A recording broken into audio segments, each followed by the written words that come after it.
अस्सलाम वालेकुम क्लास बच्चों। आज नेक्स्ट लेक्चर में हमारे पास है Gauss divergence theorem. Gauss divergence theorem क्या होता है, इसकी स्टेटमेंट देखेंगे, इसका प्रूफ करेंगे, इसकी एप्लीकेशन करेंगे और बच्चों इससे रिलेटेड आज एक एग्जांपल करेंगे हम। अब देखिए जो थ्योरम है, थ्योरम 5.8 के नेम से आपकी बुक में होगा। इसमें क्या कहा हुआ है, it states that if R is the region, अगर आर कोई भी रीजन है bounded by a close surface S, अगर आर कोई भी रीजन है किसी भी क्लोज सरफेस एस का, A is a vector point function है, कोई वेक्टर पॉइंट फंक्शन है जिसके अंदर आपके पास कोई वेक्टर्स इंक्लूड हो रहे हैं with continuous first partial derivative, then ये आपके पास सरफेस इंटेग्रल को वॉल्यूम इंटेग्रल के इक्वल कर देता है। यानी कि जो गॉस डाइवर्जेंस थ्योरम होता है बेसिकली बच्चों वो सरफेस इंटेग्रल का रिलेशन होता है। इन नॉर्मल फॉर्म में किस चीज़ के साथ होता है, वो आपके पास ट्रिपल इंटेग्रल के साथ होता है। ट्रिपल इंटेग्रल को बेसिकली बच्चों आप लोग वॉल्यूम इंटेग्रल कहते हो। ठीक है, वॉल्यूम इंटेग्रल में देखिए कौन सी चीज़ आ रही है, डाइवर्जेंस आ रही है। यानी कि अगर इस थ्योरम की स्टेटमेंट को मैं इन वर्ड्स के फॉर्म में लिखूं तो आपसे कहा हुआ है कि जो सरफेस इंटेग्रल है normal component of a vector function A का किसी भी क्लोज सरफेस एस पे वो इक्वल होगा integral of divergence of A. Integral of divergence of A का ये मतलब है कि डाइवर्जेंस के इंटेग्रल के जो कि आर को इनक्लोज कर रहा है सरफेस के साथ।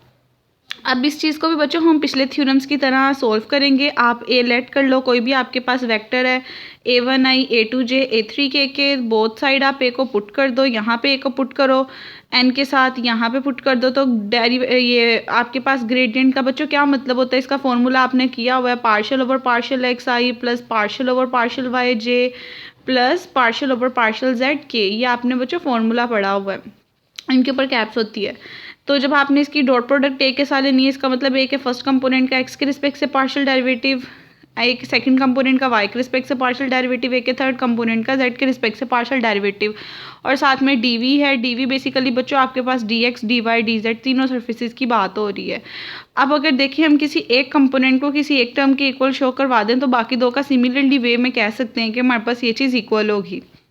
अब सबसे पहले बच्चों इसकी डायग्राम पे आ जाएं। अब डायग्राम में देखिए सबसे पहले हमने डायग्राम में ड्रॉ कर लिए तीनों axis, X axis, Y axis, Z axis. आपने सबसे पहले देखेंगे तीनों एक्सिस बेसिकली ड्रॉ कर लिए। यहाँ पे कहीं वाई एक्सिस पड़ा है, यहाँ पे कहीं एक्स एक्सिस पड़ा है और यहाँ पे कहीं बच्चों आपके पास जेड एक्सिस पड़ा है। आपने जब किसी भी चीज़ में एक सरफेस लेनी है, उस सरफेस के रिस्पेक्ट से आपको कोई ना कोई रीजन ज़रूर उसका इमेज मिल रहा होगा। ये अभी तक हम यही चीज़ करते आ रहे हैं। कोई सरफेस ऐसा होती थी उसके रिस्पेक्ट से आर रीजन होता था। जब हम सिंगल इंटेग्रल से डबल इंटेग्रल में बात करते थे तो हम सरफेस एक लेते थे, उसके रिस्पेक्ट से रीजन कैलकुलेट करते थे। आज हम डबल इंटेग्रल से ट्रिपल इंटेग्रल की बात करें तो आज हम सरफेस को बेसिकली टू पार्ट्स में डिवाइड करेंगे। उन दोनों सरफेसेस के रिस्पेक्ट से हम रीजन पे देखेंगे क्या असर पड़ता है। तो लेट कर लें ये जो सरफेस है इसको डॉट के साथ मैंने इसको दो पार्ट्स में डिवाइड कर दिया है। इसका जो नीचे वाला पार्ट है उसको मैंने S1 सरफेस कह दिया है, इसका जो ऊपर वाला पार्ट है उसको मैंने S2 सरफेस कह दिया है। अगर ये S1 सरफेस है, ये S2 सरफेस है, तो इसका मतलब ये है अब इन दोनों पे डबल डबल काम होगा। पहले हम एक पार्टिकल लिया करते थे जिसके रिस्पेक्ट से हम डिफाइन करते होते थे, अब हम S1 सरफेस पे भी एक पार्टिकल लेंगे, S2 सरफेस पे भी एक पार्टिकल लेंगे और इन दोनों की बच्चों जो प्रोजेक्शन है वो R पे डिफाइन करेंगे, कोई भी किसी भी XY की तरह। ठीक है, तो बेसिकली देखिए यही काम किया है। आपके पास तीनों एक्सिस ड्रॉ कर लिए, कह दिया टोटल इन जर्नल ये एस सरफेस थी, इसको बच्चों दो पार्ट्स में डिवाइड कर दिया। नीचे वाली सरफेस S1 है जिसको लोअर सरफेस कह दिया, ऊपर वाली सरफेस S2 है। दोनों पे एक एक पॉइंट लेना है, अब उन पॉइंट को आपने डिस्कस करना है। जब देखो बच्चों सिर्फ एक पॉइंट की बात करते थे, हम कहते थे यहाँ कहीं आपका नॉर्मल वेक्टर है और यहाँ कहीं आपका के वेक्टर है, ऐसे ही कहा करते थे हम यूनिट वेक्टर। अब दो सरफेसेस हैं तो दो नॉर्मल वेक्टर होंगे, इसलिए अपनी आसानी के लिए मैंने कह दिया यहाँ कोई S2 के रिस्पेक्ट से आपके पास यहाँ पे कोई N2 वेक्टर है, S1 के रिस्पेक्ट से यहाँ कोई आपके पास N1 वेक्टर है।